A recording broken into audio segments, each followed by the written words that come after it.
In 1999, I bought my first ever handgun. It was a Colt 45 compact. I'm just going to start out by telling you this story.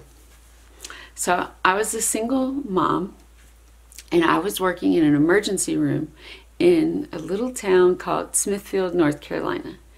And I met this cop named Keith West. We became very close, and he decided to sell me a handgun because I wanted to be able to feel like I could protect my family.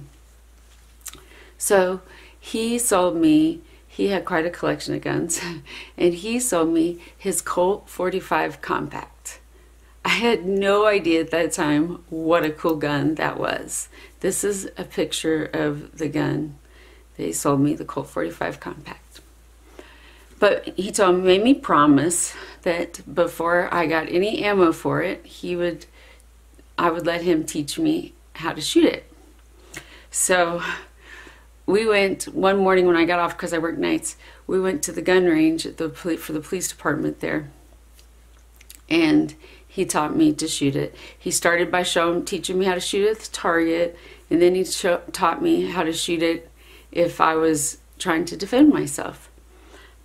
The other reason that's such a cool story, it's a funny story, is because he was driving my car, and Keith was he liked to have fun, but he was also very intense. In case you can't tell by his pictures, I'll put them in some.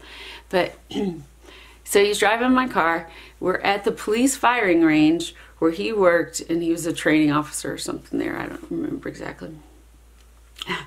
But he's driving my car, and he backs it into a tree. So imagine in my mind how funny it is that my best friend, who's a cop, is driving my car, because I worked all night in the ER, and he just thought he should drive it for me, and he backs it into a tree. And it just struck me as so funny. Oh my gosh. I started laughing so hard. It was hilarious. And then he gets out of the car, and he is just tripping out, like, oh my God, I can't believe it. You know, why are you laughing? And then he goes and looks at the car. And then he's like, come on, you got to come look at this. And I'm like, there's nothing we can do about it now, you know. But he wants me to get out and look at it, so I did. And there was nothing wrong with it. It didn't mess up the car at all. However, in the future, there were some times where he would come see me, or he would be in the emergency room, not necessarily to see me, because they would have to bring people, take people, get called there, whatever.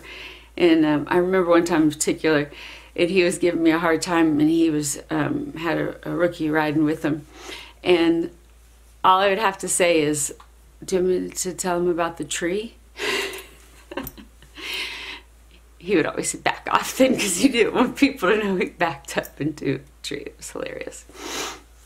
So anyway, this is a picture of us in Thanksgiving of 1999. I think it's the only picture I have of us together. This is back in the day before smartphones, or even probably digital cameras. Whatever, don't be so judgy. But, and then I have, this is a picture of him with my daughter, who is, she's almost 17 now. But on July 18th, 2006, Keith was murdered. And he was murdered by his girlfriend. And they had a little girl that was almost 1, but not 1. Keith was almost 40. And he was shot in the head. So I share this with you because, well, there's 2 reasons. The most urgent one is that tomorrow, let me pull my stats here. So tomorrow, April 1st, 2018, this Tiffany Bassett that murdered my friend by shooting him in the head, taking a father-son.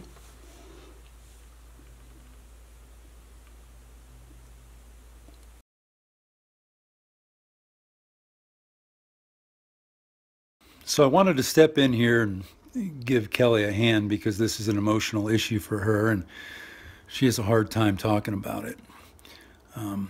We've always tried to not really get too political, although it's hard not to in the current climate.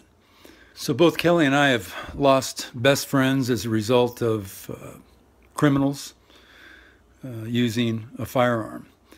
But at no time did I or did she ever think of blaming the firearm, an inanimate object, for the acts of evil people. In today's climate, when these types of things happen, these tragedies, there seems to be a lot of people within our government and even within our society that believe the solution is to not address the evil people and blame the inanimate object, and at the same time take away the rights of law-abiding citizens to protect themselves and their families.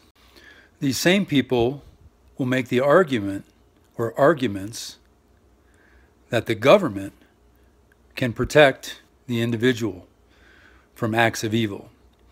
And this is something that I strongly contest. I do not believe that's the case, because not only can the government not protect you from individual acts of violence, they don't do a very good job of punishing the people who commit those crimes. This is a perfect example. Keith has been robbed of his life and his future, and there's no getting around that. But conversely, the person who committed this crime is up for parole after serving 12 years and still has a chance to have a life. And that's a tragedy. And it's for that reason we both believe that the rights of an individual to be able to defend themselves and their families should never be compromised. Not for the false promise of safety or political agendas.